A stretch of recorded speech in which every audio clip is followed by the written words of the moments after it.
Hola, ¿qué tal? Buen día, si es de día, buena tarde, si es de tarde, o buena noche, si es de noche. En el video tutorial anterior les di una introducción a lo que son las funciones. Vamos a seguir viendo lo que son estas funciones. Y bueno, las funciones, algunos autores los dividen en dos tipos. Las funciones como tal y los procedimientos. Vamos a ver en qué consiste cada uno de ellos. Bien, ya vimos que las funciones se ve como una caja negra donde se ingresa información o recibe información, se procesa dentro de esta función o esta caja negra y el resultado generalmente se va a devolver ya que se procesó esa información con los datos que se mandaron. Como les había comentado, algunos autores distinguen o dividen las funciones en dos tipos. Los procedimientos, que son las funciones o módulos que no devuelven ningún valor, y las funciones como tal, que son las funciones o módulos que sí devuelven un valor. Entonces, procedimientos tenemos dos tipos. Puede ser una función módulo que no devuelve valor y no recibe parámetros. Puede ser también una función o módulo que no devuelve valor, pero sí recibe parámetros. Nuevamente, algunos autores, cuando una función o procedimiento no devuelve valor, le llaman procedimientos. Y funciones como tal, tenemos también dos. Funciones que sí devuelven valor y no reciben parámetros. Y funciones que sí devuelven valor y sí reciben parámetros. Sí, aquí la diferencia entre un procedimiento y una función como tal, los procedimientos nunca nos van a regresar un valor. Y las funciones siempre nos van a regresar un valor.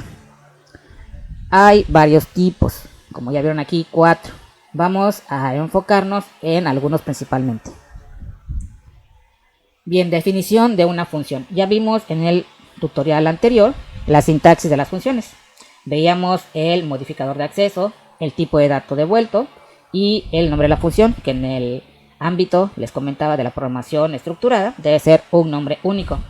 Y la lista de argumentos que debe ir con su tipo de dato, cada uno de ellos. Tenemos el cuerpo de la función, que contiene las instrucciones y que también puede llamar a otras funciones. Entonces, el modificador de acceso, por el momento que estamos trabajando con programación estructurada, vamos a manejar el tipo static. El tipo de dato devuelto es el tipo de dato del resultado que será regresado por la función. El nombre de la función nuevamente es un nombre único, más no así en la programación orientada a objetos. Y los argumentos son los tipos de datos y sus nombres. Si hay más de un argumento, entonces estos deben ir separados por una coma. Cada uno de los argumentos debe llevar su tipo de dato y un nombre. Por ejemplo, tenemos esta función que se llama suma. El modificador de acceso que estamos trabajando es static. El tipo de dato que va a regresar es entero. El nombre de mi función o módulo es suma. Los argumentos es x y y. Y tenemos el cuerpo de la función. Declaramos una variable que se llama s. Y los valores que recibe la función o módulo, que es x y y, los vamos a sumar. Se van a guardar en la variable s. Y s se va a regresar, o sea, lo que tenga s se va a regresar. Return s. Esta s debe ser del mismo tipo de dato que estoy declarando mi función. En este caso, mi función es de tipo entero. S es de tipo entero. Si yo pongo aquí mi declaración como float, me va a marcar un error porque me va a decir no coincide el tipo de retorno o el tipo que regresa la función con el tipo que tú estás diciendo que va a regresar. ¿Sí? Nuevamente, el tipo de dato que se regresa con return debe ser el mismo tipo de dato que estamos indicando en nuestra función que va a regresar. ¿Cómo vamos a llamar a esa función? Tenemos aquí nuestra función que acabamos de definir, que se llama static int suma y recibe dos valores, dos parámetros o argumentos, x y y. Tenemos aquí nuestra función que se llama suma. Tenemos aquí nuestro main. Declaramos dos variables, número 1, número 2 y la suma de números. Al número 1 le asignamos 5 a número 2 le asignamos 10. Aquí estoy llamando a la función.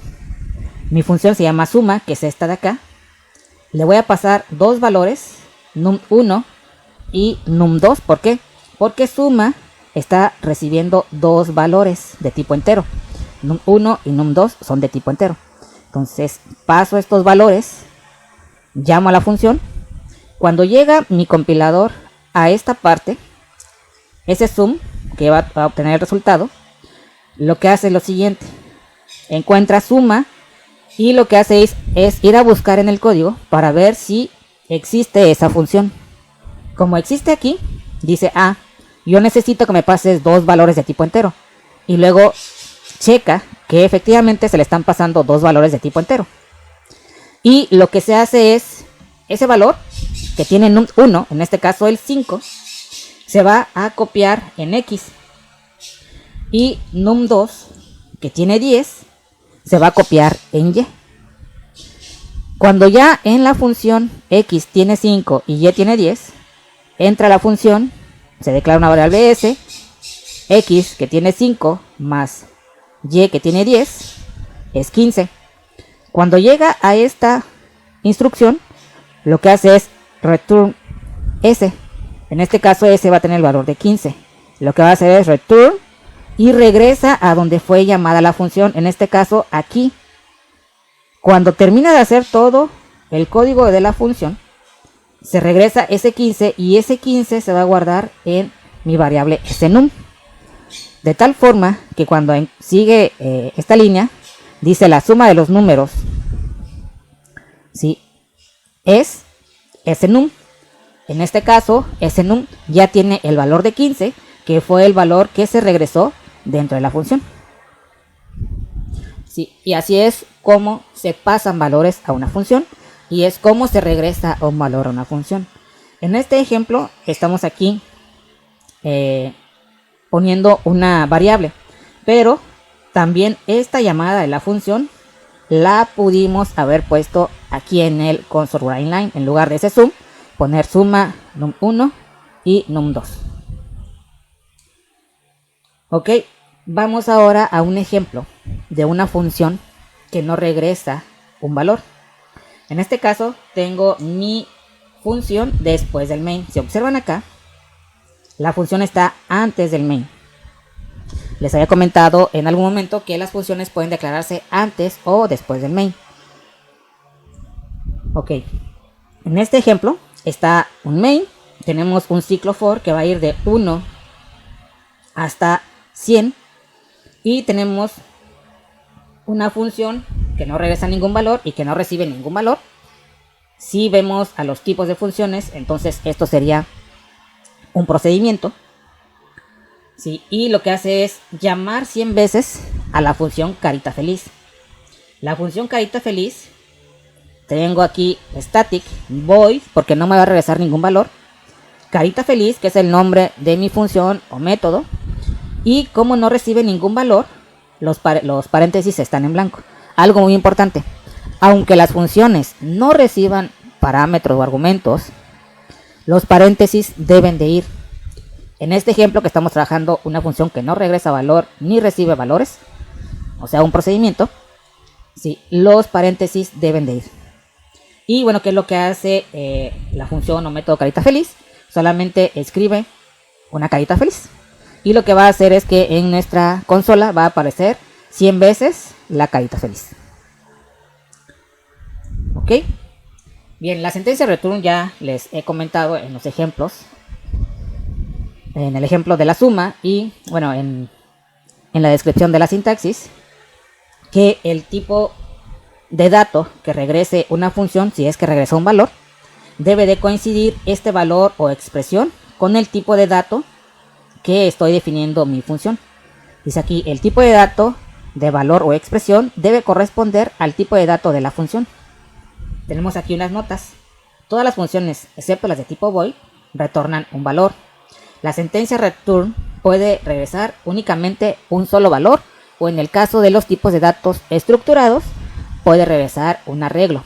Pero realmente no quiero ahondar mucho en la cuestión de los arreglos, realmente si estamos trabajando arreglos, no regresa todo el contenido del arreglo, sino más bien una dirección de memoria donde podemos empezar a recuperar la información.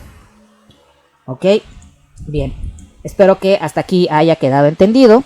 Voy a hacer un tercer video tutorial de funciones, donde estos dos ejemplos que acabamos de checar de la suma y de la carita feliz, los voy a escribir para que vean cómo funciona y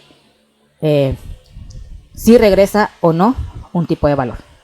Nos vemos en el siguiente y recuerden, por favor, practiquen, busquen información, pónganse retos, traten de hacer lo más que puedan en programas, porque únicamente así es como vamos a aprender a programar. Nos vemos en el siguiente.